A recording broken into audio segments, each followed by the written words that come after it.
오늘도 예배 자리를 사모하며 이 금요일 저녁 시간을 예배의 자리 그리고 기도의 자리로 세워가신 여러분들 가운데 하나님의 은혜가 충만하기를 축원합니다. 혹시 강연이나 동영상을 통해서 들어보신 실험인지 아닌가 생각됩니다. 게리 하멜이 쓴 미래를 위한 경쟁이라는 책에 나오는 실험인데요, 5마리의 원숭이 실험이라고 불리는 간습화 과정에 관한 실험입니다. 이 실험에서는 5마리의 원숭이를 한 우리 안에 집어넣습니다. 그리고 우리 가운데에 사다리를 하나 놓습니다. 그리고 그 사다리 위에는 원숭이들이 좋아하는 바나나를 올려둡니다.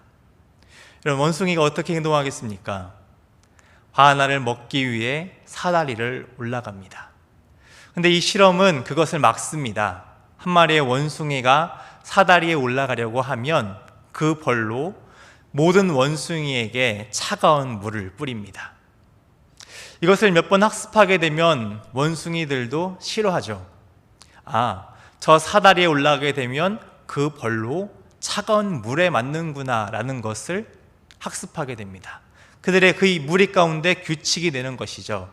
그래서 한 마리의 원숭이가 그 규칙을 깨고 사다리에 올라가려고 하면 공격을 합니다. 차가운 물에 맞기 싫다는 거죠. 그리고 그 실험은 그 다음 단계로 나아갑니다. 한 마리의 원숭이를 새로운 원숭이로 바꿉니다. 새로운 원숭이는 뭐가 모르죠. 그래서 그냥 사다리에 올라가려고 합니다. 바나나를 먹기 위해서 말입니다. 그때 다른 원숭이들이 공격을 합니다. 그 사다리에 올라가면 물이 맞을 것 뻔하니 그 원숭이가 올라가지 못하도록 막는 것이죠. 새로 들어온 원숭이는 이유도 모른 채 공격을 당합니다. 그리고 또 다른 원숭이를 새로운 원숭이로 바뀝니다. 새로운 원숭이 역시 바나나를 먹기 위해 사다리에 올라갑니다. 그런데 이번에는 그 앞서 바꿨던 새로운 원숭이가 지금 들어온 이 두 번째 새로운 원숭이를 더 심하게 공격했다고 합니다.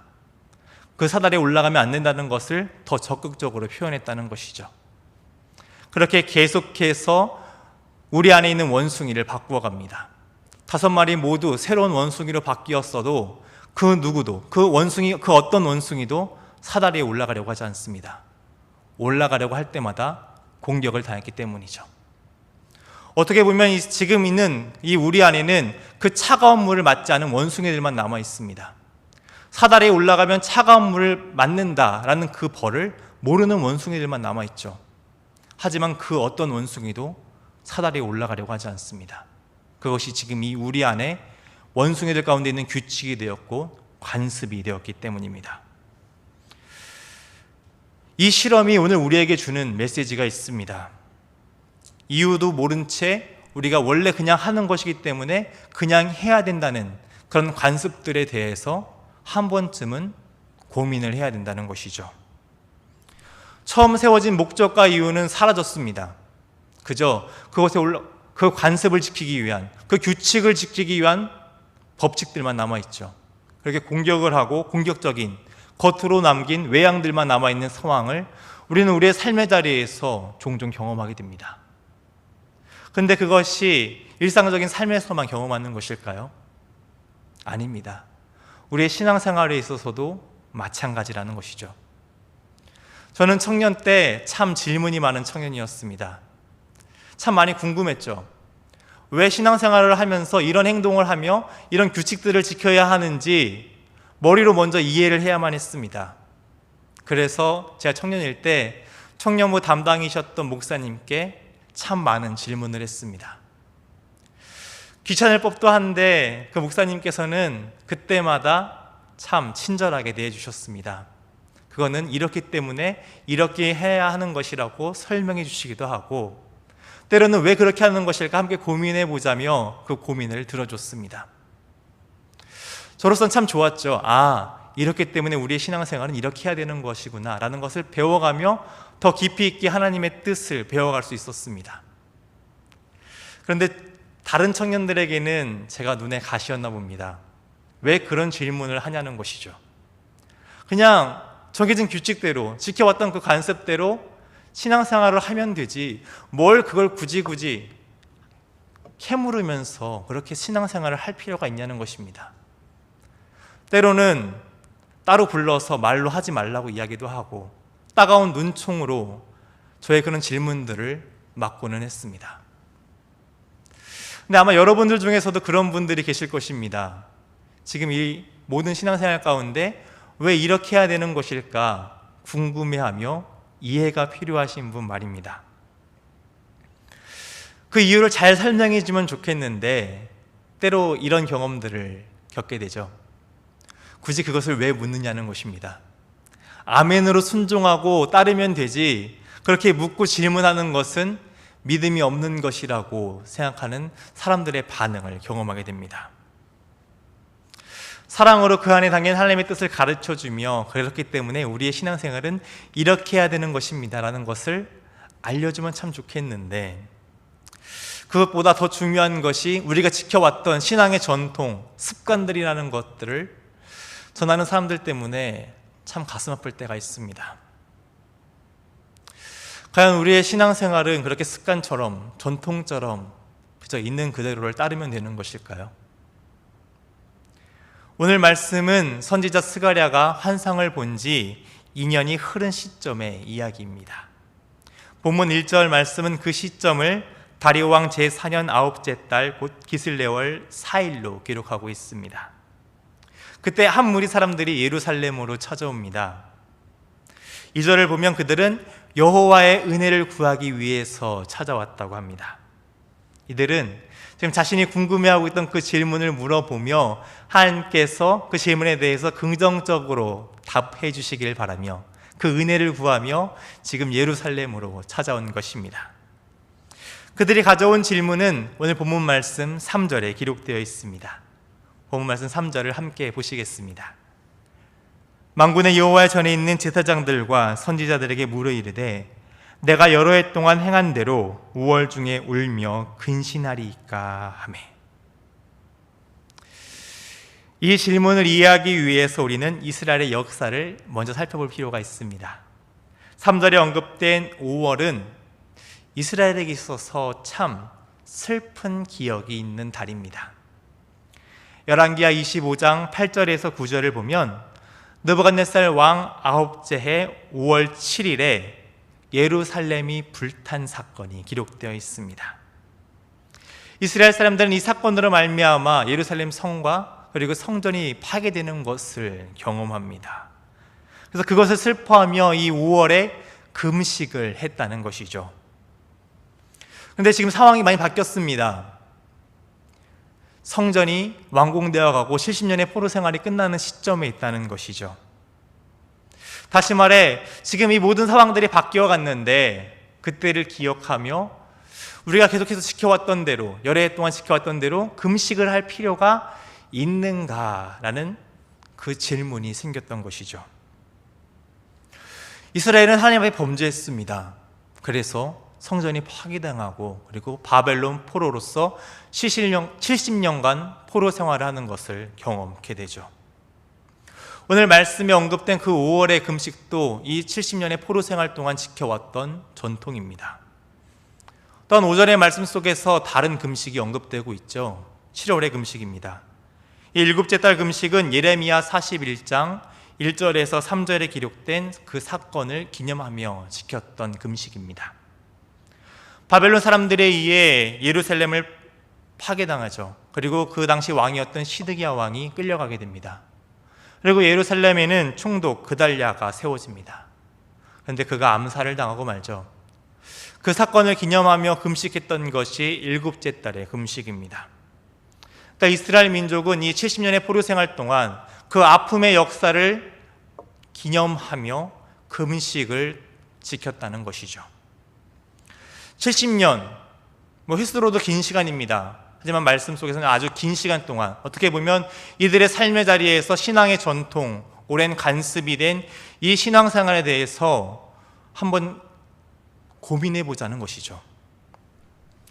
오랜 전통으로 지켰던 것, 기념일로 지켜졌던 이 사건들이, 이 금식들이 오늘 우리에게 어떤 의미가 있는가, 그것을 다시 한번 생각하게 하는 것입니다. 질문이 떠오르죠. 그 아픈 시간들이 이미 다 지나갔습니다. 이제 성전이 거의 완공되어 가고 있습니다. 그것은 70년의 포로 생활이 끝나고 하나님의 회복이 다시금 이스라엘 민족 가운데 임했다는 것을 상징하고 있는 것입니다. 그러니 그들 가운데 이런 생각이 든 것입니다. 그 아픔을 기념하며 더 이상 금식할 필요가 있을까? 이제는 그보다 더 건설적인, 더 좋은 방향으로 우리가 이 날들을 지키면 되지 않는가라는 생각이 그들 가운데 든 것입니다. 3절을 보면 울며 근신한다고 이야기하고 있습니다.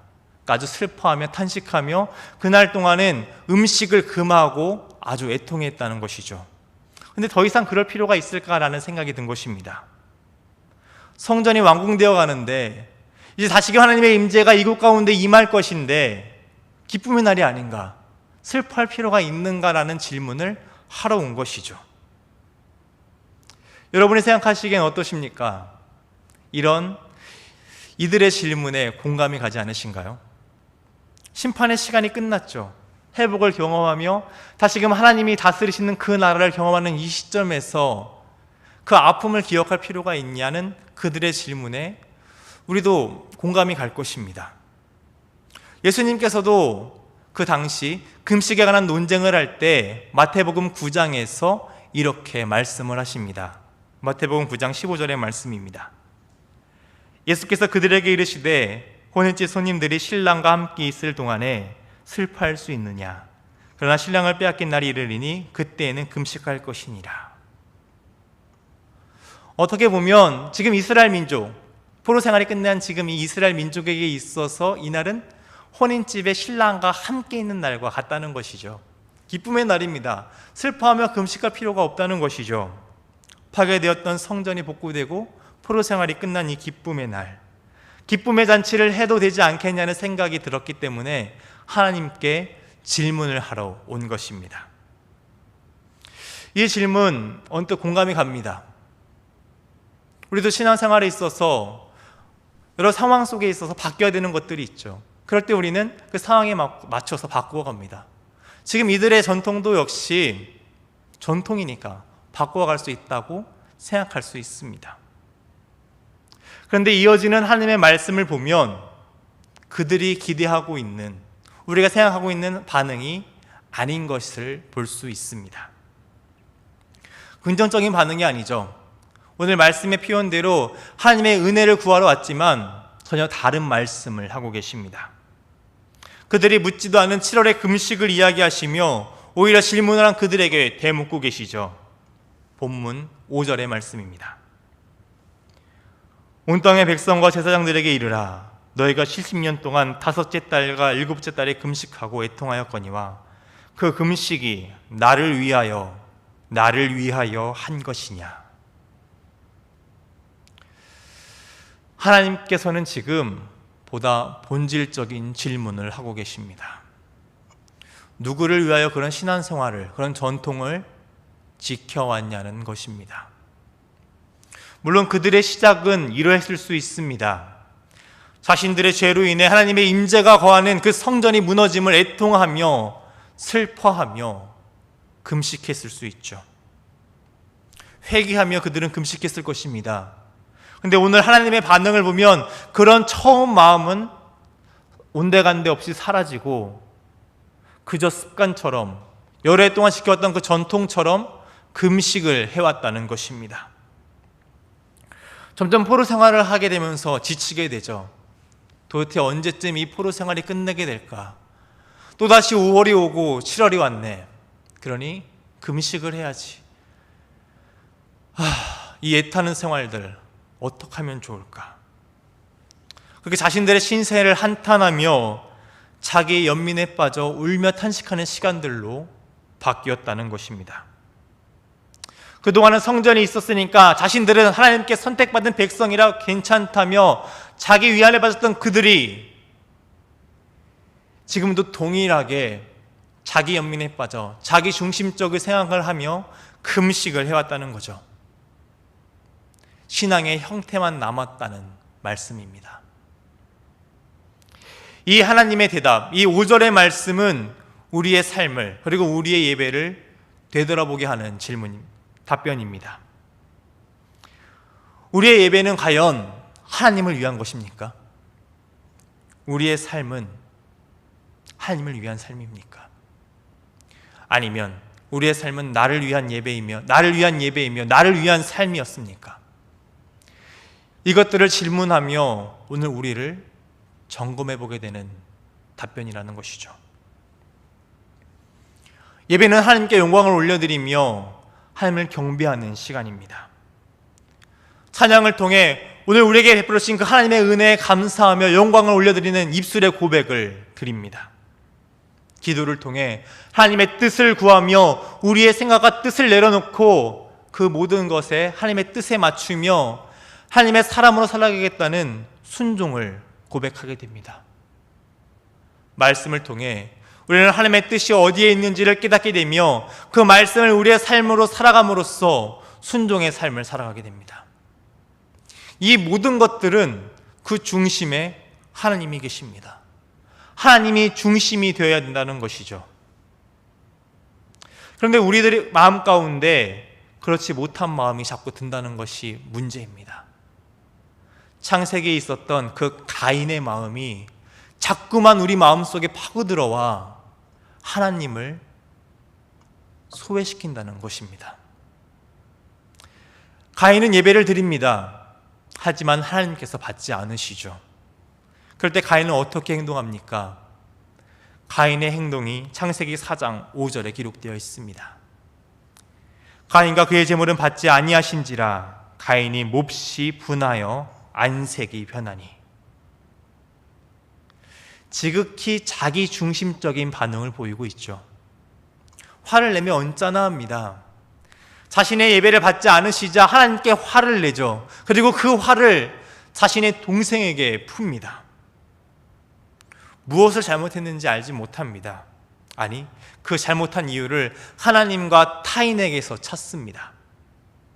나 중심의 예배를 드리고 나 중심의 삶을 살아가는 가인의 모습이 창세기 속에 기록되어 있습니다.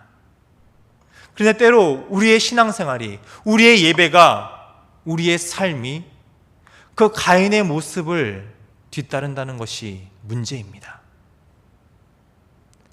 형식적으로 바뀌죠. 습관처럼 드립니다. 지금 비대면 상황 속에서 우리는 온라인으로 예배를 드리고 있습니다. 처음에는 참 갈급한 마음으로 그래도 온라인 상황이지만 우리의 삶의 자리들을 예배의 자리로 세워가면서 예배를 드려갔습니다. 그런데 점점 시간이 흐르자 우리들의 마음이 변해갑니다.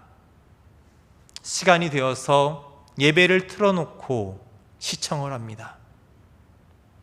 예배 자리에 몸은 와 있을지 모르겠습니다. 하지만 정신은 다른 생각으로 분주하죠. 그저 출석을 체크했듯이 드렸다는 것에, 내 종교적인 생활에 그 일을 드러냈다는 것에 만족감을 느끼며 예배를 마무리합니다. 찬양도 마찬가지죠. 내가 즐겨 부르는 찬양을 부릅니다. 그렇지 못한 찬양이 나오면 은혜롭지 못하다고 이야기합니다. 기도도 마찬가지죠. 여전히 내 생각과 내 이야기만 잔뜩 쏟아놓은 채 하나님의 음성에는 귀를 닫고 그저 한풀이 하듯이 이야기만 하고 나오는 기도를 드릴 때가 우리는 얼마나 많습니까? 말씀 또한 마찬가지입니다. 하나님의 뜻을 깨닫고 알기보다는 내 주장을 위해서, 내가 다른 사람을 꺾기 위한 그 주장을, 그 근거를 얻기 위해서 하나님의 말씀을 이용하고는 합니다. 형식적인 신앙, 겉으로 드러나는 외식적인 모습만 남은 그 신앙의 모습에 대해서 하나님께서는 묻고 계신 것입니다. 그것이 나를 위하여 한 것이냐? 지금 이스라엘에게 답하시는 하나님께서는 그들을 책망하고 계시는 거죠. 너희들이 정말 나를 위해서 그런 일들을 했느냐?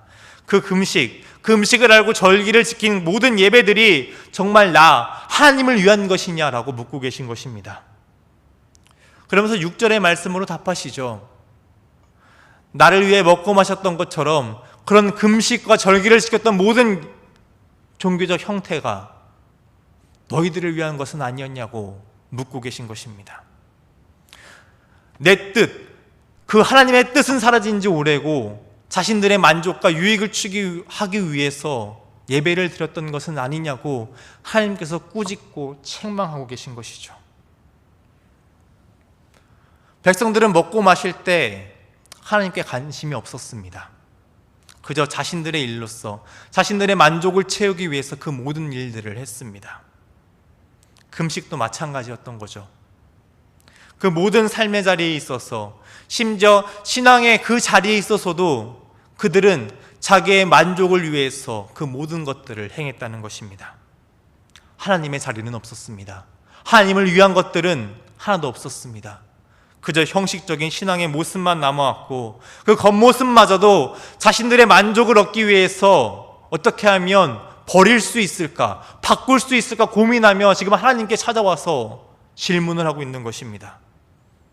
그동안 그렇게 하나님을 소외했던 그들이 다시금 자신의 만족을 얻기 위해서 하나님께 질문을 하고 있는 것이죠. 그런 그들을 하나님께서는 꾸짖으십니다. 그렇다면 하나님을 위한 일은 무엇일까요? 어떻게 해야지 우리의 삶이, 우리의 예배가 하나님을 위한 예배와 삶이 될 수 있을까요? 하나님께서는 그 답을 이미 주셨다고 말씀하십니다. 새롭게 줄 필요가 없다는 거죠. 그 말씀을 본문 7절의 말씀으로 답하십니다. 예루살렘과 사면 성읍의 백성이 평온히 거주하며 남방과 평원에 사람이 거주할 때에 여호와가 옛 선지자들을 통하여 외친 말씀이 있지 않으냐 하시니라. 그들이 가지고 온 그 질문에 새롭게 답해줄 답이 없으시다고 말씀하십니다. 이미 그 모든 답이 그 이전에 외쳐졌다는 것이죠. 과거 선지자들이 이미 하나님의 말씀을 전했다고 하나님께서는 말씀하십니다. 그리고 그 말씀은 지금 너희들이 질문하고 있는 그 시대에도 동일한 말씀이라고 이야기하고 계시는 거죠. 너희들이 필요한 것은 그것이 아니라 지금 이 말씀이라고 하나님께서는 답하고 계십니다. 우리에게 필요한 그 말씀이 뒤에 나오는 스가랴 7장 9절과 10절의 말씀입니다. 만군의 여호와가 이같이 말하여 이르시기를 너희는 진실한 재판을 행하며 서로 인애와 긍휼을 베풀며 과부와 고아와 나그네와 궁핍한 자를 압제하지 말며 서로 해하려고 마음에 도모하지 말라 하였으나. 공평한 재판과 그리고 자비, 그것을 이야기합니다. 그리고 압제와 해함의 금지를 말씀하시죠. 요약해 보자면 하나님의 정의와 공의를 그들의 삶으로 살아내라고 말씀하고 계신 것입니다. 하나님께서 원하시는 일, 하나님께서 원하시는 예배는 형식적이고 습관적인 그런 종교적인 형태만 남은 예배가 아니라고 말씀하십니다. 삶에서, 그들의 모든 삶의 자리에서 하나님의 공의와 정의를 흘러갈 수 있도록 그들의 삶에서 살아내는 것이 하나님께서 원하시는 일이라고 말씀하고 계시는 것이죠. 그것이 하나님의 백성이 추구해야 될 삶이라고 말씀하십니다. 이것이 하나님을 만족시키는 일, 하나님의 일을 우리의 삶에서 살아내는 것이 이 말씀 속에 담겨져 있습니다. 하나님의 공의와 정의를 흘러가게 하는 삶을 살아내라는 것이죠. 하나님께서는 그 당시 이 질문을 했던 이스라엘 사람들에게 이렇게 답변을 주셨습니다. 그리고 그 답변은 오늘 우리에게도 동일한 답변입니다. 동일한 것을 우리에게 요구하고 계시죠. 우리가 궁금해했던 그 모든 것들, 우리가 삶으로 살아낼 그 모든 것들이 이미 이 성경 말씀 속에 담겨져 있다고 말씀하십니다. 그리고 그 삶을 온전히 살아내라고 말씀하고 계십니다. 하나님을 사랑하고 이웃을 사랑하라고 말씀하시죠. 성경에 나오는 모든 율법의 그 뜻은 하나님을 사랑하고 이웃을 사랑하는 것이라고 우리 주님께서도 말씀하셨습니다. 우리의 예배는 하나님을 사랑하는 것이 되어야 됩니다. 그 모든 예배 규칙들, 그 자세한 것들이 예배의 전통으로 남아서는 안 된다는 것입니다. 그 모든 세세한 것들을 하나하나 율법으로 남겨주신 그 이유는 그렇게 온 힘을 다해서 여호와 하나님을 사랑하라는 것입니다. 우리의 온 힘을, 온 생각과 마음과 뜻과 모든 것을 다하여서 하나님을 사랑하는 삶으로 나아가라고 이 말씀들을 허락하신 것이죠. 습관적으로, 형식적으로 그저 그 틀에 매여서 예배를 드리지 말라는 것입니다. 그 안에 하나님 사랑이 담겨져 있어야 된다고 하나님께서는 말씀하십니다. 그렇게 하나님을 만족해 하는 삶, 하나님께 영광을 올려드리는 삶을 통해서 우리의 삶이 하나님을 사랑하는 삶을 살라고 하고 계시죠. 그것을 살기 위해서 온 힘을 다하라고 말씀하십니다. 그렇게 살아가다 보면 자연스럽게 하나님의 사랑은 이웃을 향해 흘러가게 됩니다. 하나님의 마음이 그들에게 있기 때문이죠. 그 모든 일에 우리는 온 힘을 다해야 된다고 하나님께서는 이야기하십니다. 오늘 말씀 속에서 이 질문을 하러 온 무리들은 그저 단순히 금식에 대해서만 물었습니다. 그러나 하나님께서는 스가 7장의 말씀을 통해 보다 본질적인 것들로 답해 주십니다. 지금 너희들의 모습은 과거 너희들의 조상들이 범하고 있던 그 죄의 모습과 그 불순종의 모습과 닮아 있다는 것이죠. 과거 가인이 그랬듯이, 그리고 이스라엘 민족이 마음이 굳어서 하나님의 말씀을 청종치 않고 불순종했던 그 모습들을 보였던 것처럼 지금 너희들의 모습이 그러하다고 스가 7장의 말씀을 통해서 답해 주십니다. 하나님은 사라지고 자기 중심적인 종교적 행위만 남아있다고 답해 주시는 것이죠.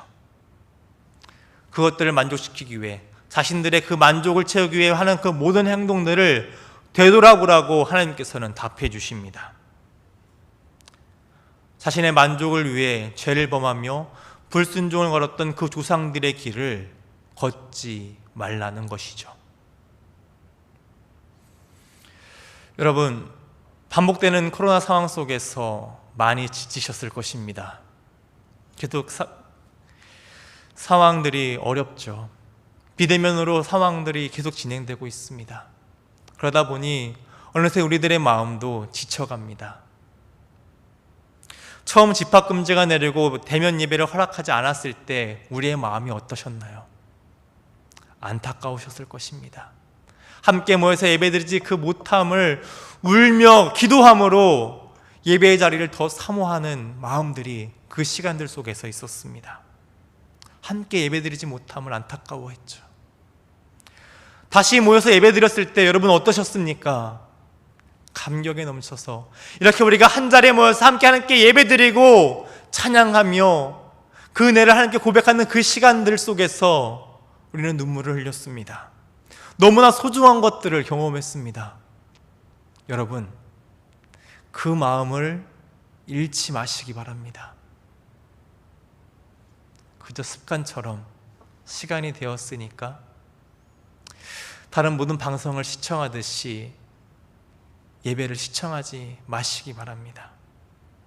비대면 상황이기 때문에 우리는 더욱더 소중한 것들을 경험하게 됩니다.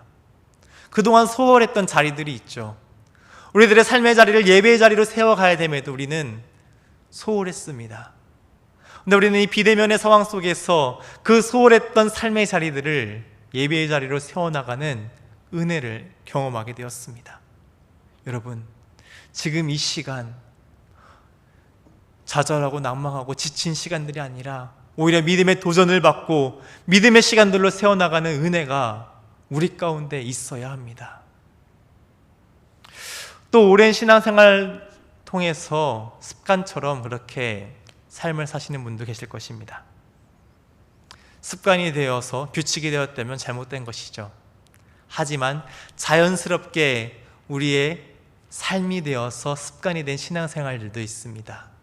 그런 것들은 너무나 좋죠.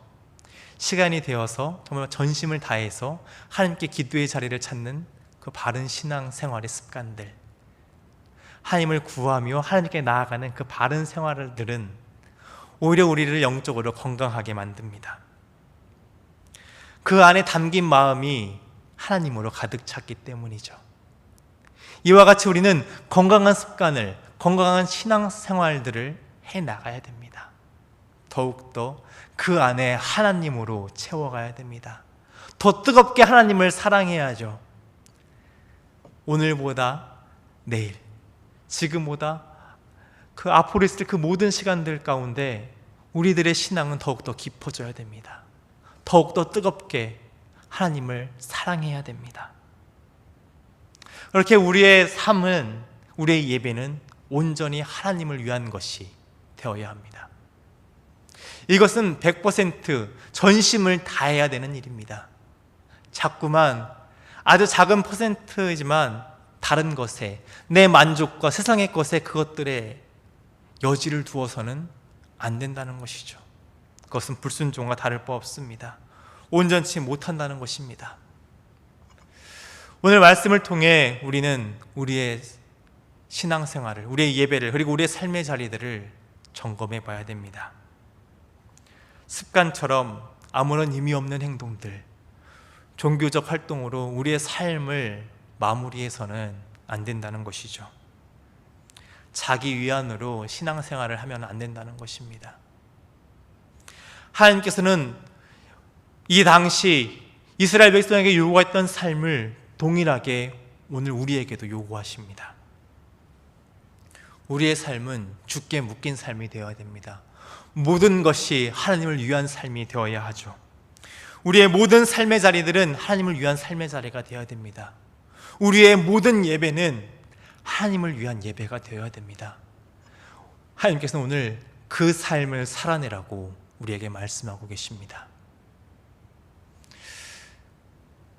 이 하나님의 도전이 가득한 말씀에 여러분 어떻게 응답하시겠습니까? 바라기는 아멘으로 순종하며 믿음의 결단으로 나아가시기를 바랍니다.